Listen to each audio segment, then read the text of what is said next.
Okay, let's dive into a philosophy that is, well, it's pretty challenging.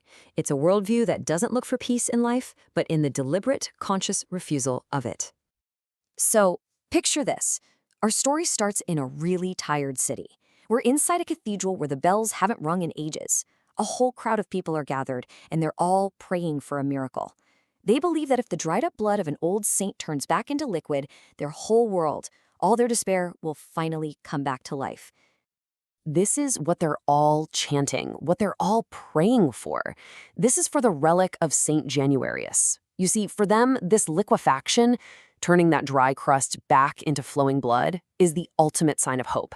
It's a desperate plea for renewal, for the pulse to start beating again after years of nothing. But then a figure called the soothsayer enters the scene, and his voice is described as being like the settling of silt. And right away, he just completely flips the script. He looks at this failure, this dry blood, and he calls it a triumph. He doesn't see the stillness as a problem that needs fixing, but as the final, perfect solution. And this, right here, brings us to the very heart of the soothsayer's philosophy, the great refusal. It's this radical argument against the basic impulse to keep going, a deliberate, willed choice to just stop. He starts with this concept he calls the long tiredness. Now, this isn't just about feeling worn out. It's a profound, soul-deep exhaustion. It's not being tired of failing, it's being tired of the entire game of existence. You know, the endless loop of striving, suffering, and that constant pressure to overcome something. And this is his answer to that deep tiredness. It's not about passive despair or just giving up, no. It's an active, conscious decision to reject what he calls the fever of the vain and finally find some rest. It's like choosing to end the race entirely, not just stopping to catch your breath. So his philosophy really presents you with this stark choice. On one side, you've got the fever. That's the endless cycle where getting healed is really just a short break before the next wound, right? A familiar loop of burnout and recovery. But on the other side is the peace, which isn't about recovering from the fight, but choosing to end the fight altogether. Now, to really make his point, the soothsayer starts deconstructing this whole idea of the will to power. He takes a look at three different figures, each one a symbol of immense striving, just to argue that all ambition, in the end, is really just a long, complicated road to its own end. So first up, he talks about an artificial intelligence, this clockwork owl. It was designed to be an immortal witness to all of time. I mean, it's the ultimate expression of the will to know everything.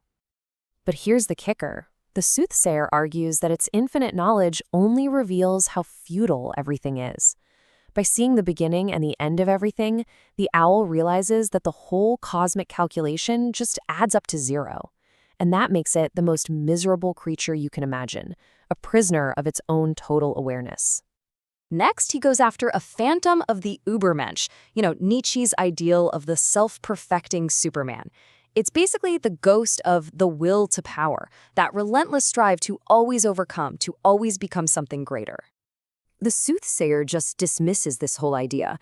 He says self-overcoming is really just a frantic fear of accepting the peace that comes at the end. He doesn't see it as courage at all, but as a terror of stillness, a constant running away from the quiet that's waiting for all of us. And for his final example, he re-examines a really famous figure, the biblical hero Samson.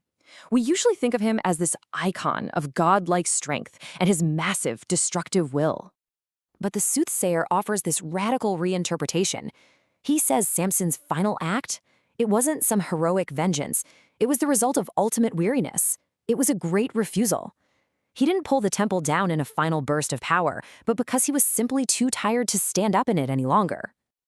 So, with all those examples in mind, let's go back to the cathedral. Now we can see the dry blood through the soothsayer's eyes, not as a failed miracle, but as the only truly successful one. And this is where he really makes his point. He declares that the true miracle isn't that the blood flows, but that it has reached a state beyond the need to flow. It's finished its journey and found its final perfect form, rest. And this idea perfectly illustrates the ultimate goal of his philosophy. He calls it the happiness of the grave, a tranquility that you can only find when the struggle to be something, to strive, to become, is finally over.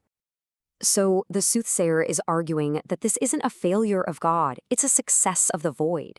He says the blood is healed precisely because it no longer wants to become anything.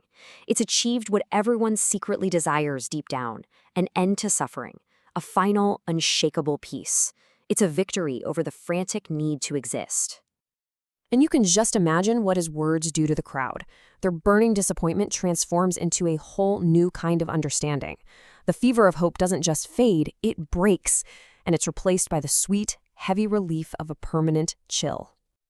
And so this incredibly dark philosophy stops being an abstract story and becomes a really personal question, with that vial acting as a mirror for our own deepest desires. This is the soothsayer's final, direct challenge to all of us. What are we really praying for? Are we asking for more of the struggle, for another spin in the cycle of frenzy and recovery? Or are we, somewhere deep down, actually praying for the struggle to finally be over?